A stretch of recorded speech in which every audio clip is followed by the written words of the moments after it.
Pocket gimbal cameras like the Luna Ultra are mostly sold as cameras for travel, vlogging, and everyday video. But with this latest generation adding a telephoto lens, I started wondering if they could work for something completely different, like plane spotting. So I took the Luna Ultra to my nearest airport to find out.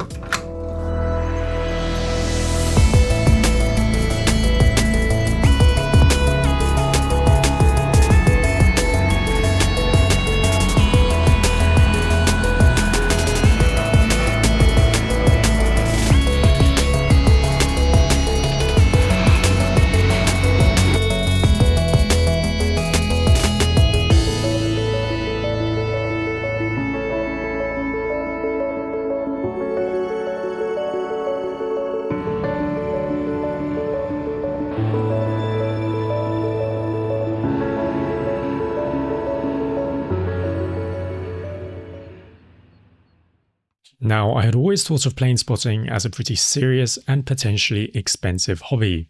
You're generally looking at a mirrorless or DSLR camera with a long telephoto zoom lens, and for video specifically, you want a camera with strong video capabilities, plus a tripod and a fluid head for smooth and stable pans. The Luna Ultra obviously can't match the reach of a proper telephoto lens. But it's a fraction of the size, the gimbal could potentially stand in for the tripod and panning head, and it costs less. So it seemed like something that might be worth trying, especially since I was already keen to try out the telephoto lens a bit more anyway. The only problem was I'd never been plane spotting before, so I wasn't really sure where to start. Luckily, a quick Google search led me to a very helpful site called Spotterguide, which goes into an incredible amount of detail about my nearest airport, including exact shooting locations around the runway. So I started things off by heading to this spot near the runway approach to see if I could get some good takeoff and landing shots. What I immediately realized is that while the Luna Ultra packs a very impressive zoom, at this spot at least, I could immediately see why plane spotters carry even longer lenses. I couldn't get quite as close as I wanted, and extra reach would have definitely made for even better shots. Using the 12x digital zoom gave me a taste of what an even longer zoom could achieve, but to avoid the significant image quality hit, I mainly stuck with the 6x lossless zoom for the rest of the day. And when the first plane approached the landing strip, I learned my first important lesson, which is that even though gimbal subject tracking sounds like the perfect tool for following planes, manual panning is generally more effective for plane spotting with this camera. The difficulty is in the sequence. When a plane is on the approach, it's too small in the frame for deep track to reliably pick up, assuming you can even see it and tap it on the tiny screen. So you end up zooming in first, then frantically reframing the camera to get it in the frame, and then tapping on it to finally acquire the lock.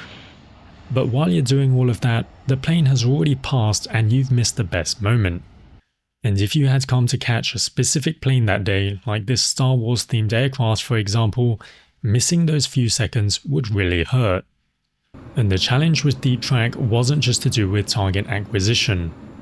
Because the plane's angle and distance are constantly changing as it moves, tracking can lose the subject or jump to something else entirely, and things appearing in the foreground like a tree can end the tracking early.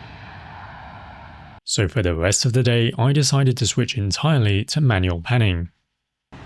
After walking about 30 minutes from the first spot, I arrived at a second location near the midpoint of the runway, and that's where I got my best shots of the day. The new spot not only had misting features to keep people cool, but more importantly, the Luna Ultra zoom felt much more adequate. From here, I could get much tighter shots, with the planes filling more of the frame. And even at 6x zoom, manual panning was surprisingly easy, and far less stressful than trying to acquire a target lock and hoping the camera's tracking wouldn't drop out mid-shot. I was beginning to get the hang of it at this point, so I decided to try something else, using ND filters and setting the shutter speed to 1/60th of a second for natural motion blur. Now, after watching a bunch of plane spotting videos on YouTube, it seems many spotters skip ND filters entirely and prioritize sharp frames. But here's the kind of result you get with a slower shutter. When you're panning with the plane stays sharp while the background streaks with motion blur. I wouldn't call it necessary, but it's definitely a creative choice worth considering. For shots where the plane was in the air with only clouds behind it though, the slower shutter barely made a difference. The clouds are so far away that panning produced almost no noticeable blur. Because of that, I packed the NDs away and went back to shooting without them, which turned out to be a mistake because one of the very last planes I captured was a prop plane. And with propellers, shutter speed makes a big difference. At faster shutter speeds, the propeller looks frozen at each frame, whereas a slower shutter would have blurred it into that smooth disc you'd expect to see. That's why shooting propeller planes is one of the situations where many spotters strongly recommend using ND filters. After about 4 hours of spotting planes and walking around the airfield, I headed home to review the footage on the big screen. And that's when I suddenly noticed an issue with a lot of my clips. If you've been watching closely, you might have spotted it too. There's this subtle but noticeable stutter that sometimes appears in the footage. At first, I assumed it might just be gimbal stutter, small physical jerks being amplified by the level of zoom, or a cadence issue from dropping 60 FPS footage onto a 30 FPS timeline.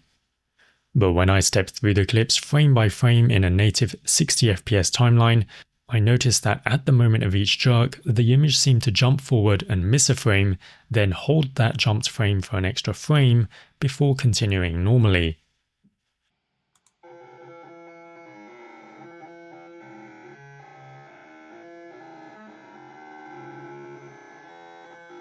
That prompted me to start investigating the issue more seriously, and I even ended up returning to the airport on another day to test a few possible causes, and I plan to cover what I found in a separate video. So overall, setting aside the stutter issue, I was pleasantly surprised by just how well the Insta360 Luna Ultra handled plane spotting.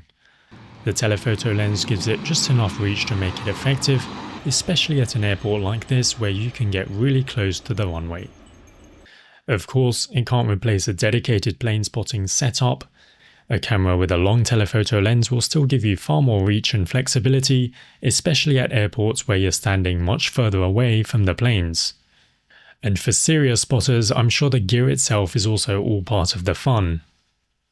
But it did make me think that telephoto lenses on cameras like the Luna Ultra and Osmo Pocket 4P could end up pulling casual users into entirely new hobbies. Things that simply wouldn't have been possible if the camera was limited to just a single 20mm wide-angle lens. Now, it's worth mentioning that I was also very impressed by what my phone could achieve, but I'd say the experience of recording with the Luna Ultra just felt more enjoyable. And regarding the experience itself, I had a ton of fun trying out plane spotting. Even though I'm not sure I'll get into the more serious side of logging aircraft or seeking out special planes, I definitely want to head back to the airport in the future to test new camera gear on this channel.